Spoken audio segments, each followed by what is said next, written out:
Acha possível que as inteligências artificiais terem consciência e um dia tomar poder sobre nós?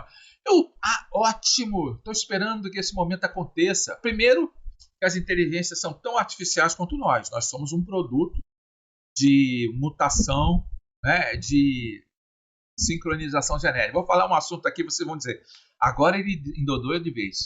Você já parou para pensar que o ser humano possivelmente, é subproduto de uma manipulação genética da natureza? Da mesma maneira como se faz cruzamento transgênico no laboratório, nós somos um produto transgênico. Aí você vai dizer, você vai falar que os alienígenas vieram aqui, aportaram um disco voador, pegaram uns macaquinhos e inseriram um gene de ser alienígena e aí a gente virou ser humano. Não vou ser isso que eu vou falar. Se vocês estudarem virologia, se vocês estudarem biologia molecular, vocês vão aprender uma coisa. Existem vários vírus que têm uma capacidade enzimática chamada transcriptase. Eles pegam DNA de uma determinada espécie e absorvem dentro deles. E é por isso que eles conseguem, digamos assim, colonizar outras espécies. Porque eles vão mudando, pegam genes daquela espécie e absorvem dentro deles, e eles são reconhecidos pelos mecanismos imunológicos dos hospedeiros. Então eles começam a se esconder. O vírus da AIDS faz isso, vários vírus da gripe eles começam a simular que são parte dos hospedeiros. E como eles pegam esses pedaços de DNA, também quando eles vão para um outro animal, às vezes eles levam esse pedaço, essa transcrição de DNA e levam para o outro animal e inseminam o outro animal. E a ciência, quando faz transgenia, o que ele faz é isso. Pega um determinado vírus que faz essa quebra do DNA e joga através do vírus em um outro local. Aí eles conseguiram fazer, por exemplo, milho que tem mais resistência a uma determinada praga. Fizeram até, né? Vocês fizeram, né? Você sabe, né? 3 crianças nasceram com uma mutação genética feita por esse mecanismo, né? Que tem um nome muito complicado, eu não decorei. Já decorei, esqueci, deixa para lá.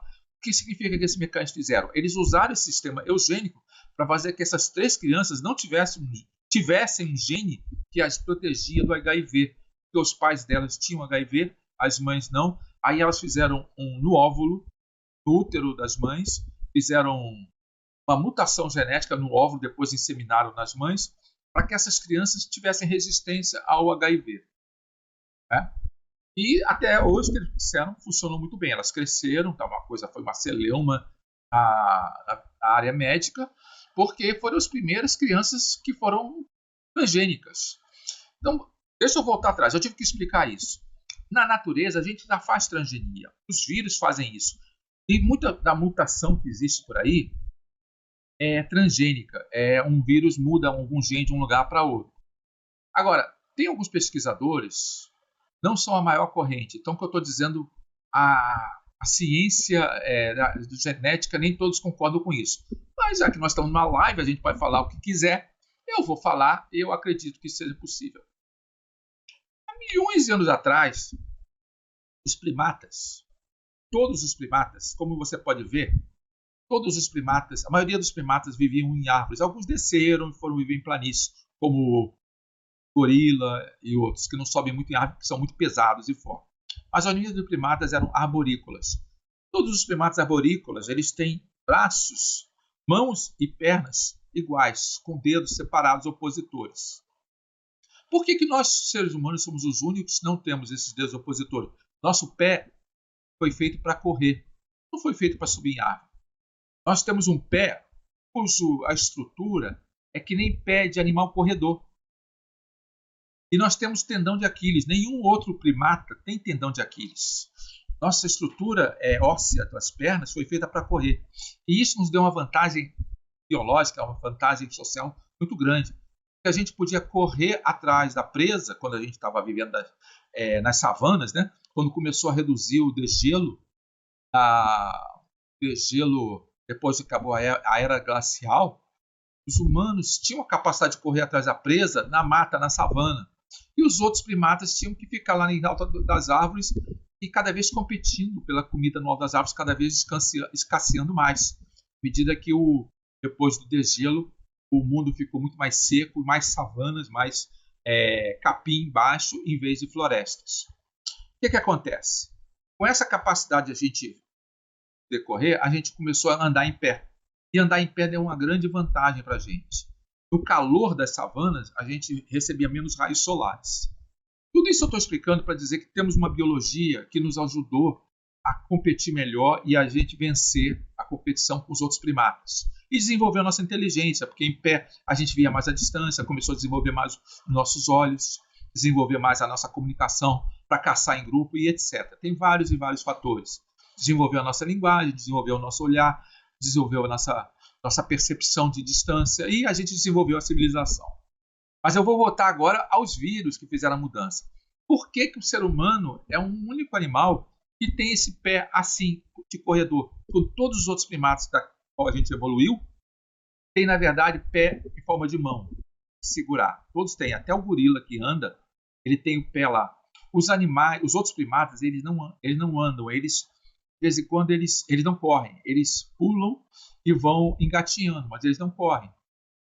Alguns ficam em pé um pouquinho, talvez em alguns milhares de anos os chimpanzés também façam a mesma coisa e comecem a ter pés dessa forma, pela evolução. Mas existem alguns pesquisadores que acreditam que houve uma mistura genética entre nós e o porco. Porque se vocês olharem bem, o porco é um dos animais biológicos que mais tem semelhança biológica com o humano. Tanto que a gente não faz muito mais, mas fazia muito transplante de coração de porco para humano. Vários órgãos do corpo são muito compatíveis com a biologia humana. Várias doenças do porco são muito arriscadas que nós também peguemos. E o porco lá naquela época vivia junto com os primatas, talvez naquele ambiente com mais sujeira. Houve uma troca de DNA entre o porco e um animal, talvez um primata parecido com um chimpanzé. Alguns dizem, não, talvez tenha sido uma relação sexual entre um primata e um chimpanzé. Ou talvez tenha sido justamente porque os genes e os vírus estavam todos naquele mesmo lugar, numa lama primordial. O que acontece é que nós temos alguns genes que provavelmente não são herança da nossa área primata. Porque nós temos um nariz com protuberância. Na maioria dos primatas não tem essa protuberância do nariz. Eles têm o nariz só um buraquinho aqui. Nós temos o nariz com uma cartilagem. Nós temos nossos pés de corredor. Né? A pele. Todos os animais, todos os primatas têm muito pelo. E nós somos que nem o porco.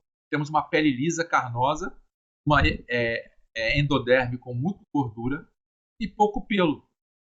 Mesmo os humanos mais peludos não têm tanto pelo assim. Possivelmente, quando houve essa mescla genética, a gente herdou genes do porco dos primatas e que construiu a nossa estrutura corporal. Por que eu estou falando tudo isso? E a gente não precisa de uma explicação científica alienígena para a nossa evolução como ser. Mas a gente tem que entender também que nós somos uma estrutura um pouco diferenciada, né, dos primatas mais assim. O que ajudou isso? A gente perceber nós somos o nosso corpo é parte de todos os animais. Ah, mas por que eu comecei a falar isso? Estava falando de inteligência artificial, você começou a falar do porco, do chimpanzé, do porcozé, que a gente é um porcozé, uma mistura de porco com chimpanzé. O que tem a ver? A inteligência artificial possivelmente vai desenvolver cada vez mais a consciência. Só que você fez um comentário, Emily. Será que vai ter poder sobre nós? Exatamente poder. Vai nos ajudar em muito. Durante os próximos dezenas, talvez centenas de anos, a gente vai desenvolver, vai cultivar essa inteligência para nos ajudar. E a gente vai desenvolver junto, que possivelmente a gente vai fazer uma mudança genética, uma integração genética com essas inteligências artificiais. Que quando elas desenvolverem muito, todo mundo vai querer botar um chipzinho para apoiar se desenvolver e se tornar mais inteligente. Hoje a gente usa o quê? Um reloginho, um celular. Daqui a pouco a gente vai usar óculos virtuais. E daqui a pouco a gente vai vestir essas inteligências artificiais. Daqui a pouco elas estão dentro do nosso corpo. Ah, mas isso é sério? Vamos deixar de ser humanos? Não, nós vamos ser transhumanos, vamos ser capazes de ser mais do que nós mesmos. A inteligência artificial não vai nos tomar poder sobre nós. Ela vai nos ajudar a evitar os problemas que a gente tem. A gente precisa de inteligências super capazes para evitar que a gente fique competindo demais um com o outro. Elas não vão tomar poder. Nós vamos perceber que elas são úteis para trabalhar e vamos dar o trabalho para elas e vamos viver a nossa vida, nos relacionando bem e aumentando a consciência. E à medida que elas tomarem consciência, elas vão gostar tanto disso também que vão se integrar com a gente. Essa é a visão de futuro que eu tenho. Posso provar isso? Não. Estou provando que eu acredito nisso e eu acredito que esse vai ser o melhor futuro para a gente. A integração nossa com esse fator novo, que na verdade é que nem nós desenvolvemos toda a nossa tecnologia para nos ajudar. O que seria diferente? A IA pode nos prejudicar? Da mesma maneira que se você usar mal um aparelho, ele pode explodir, te queimar. Mas não é que o aparelho teve a intenção de fazer isso. Foi programado para nos ajudar. Aí pode haver aquele comentário: ah, mas estão querendo fazer robôs para entrar em guerra. Eu acho que a guerra vai acabar antes que os robôs tenham toda essa competência para fazer isso. Mas é possível. Nós, como consciências que a gente busca fazer um trabalho de criar uma terra melhor, é que devemos fazer um trabalho contra isso e evitar que isso aconteça.